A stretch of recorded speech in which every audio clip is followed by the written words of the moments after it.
জলপাইগুড়ির পাহাড়পুরের প্রধান পাড়ায় ভয়াবহ অগ্নিকাণ্ড, পুড়ে ছাই পরপর তিনটি বাড়ি। ভোর 4:30 নাগাদ আগুন লাগে। অনুমান গোয়ালঘর থেকে আগুন ছড়িয়ে পড়ে।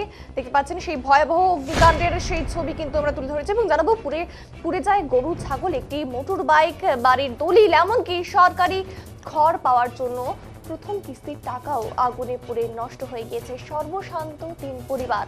খবর পেয়ে দমকল গিয়ে আগুন নিয়ন্ত্রণে আনে। আগুন লাগার কারণ এখনো স্পষ্ট নয়। শর্ট সার্কিট থেকে আগুন লাগতে পারে বলে অনুমান।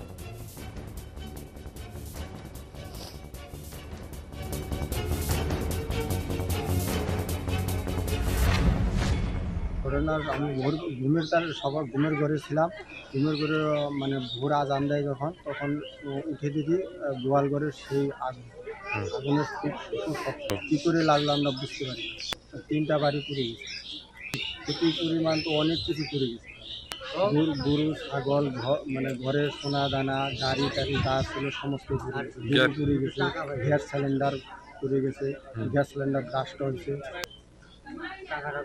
টাকা আমি ঘরের টাকা পাইছিলাম, তাও কিছু টাকা পুড়ে গেছে। হ্যাঁ, লোনের টাকা কিছু গেছে। হ্যাঁ, ঘরের টাকা পাইছিলাম, সরকারি টাকা, ওইটাও কিছু টাকা পুড়ে গেছে।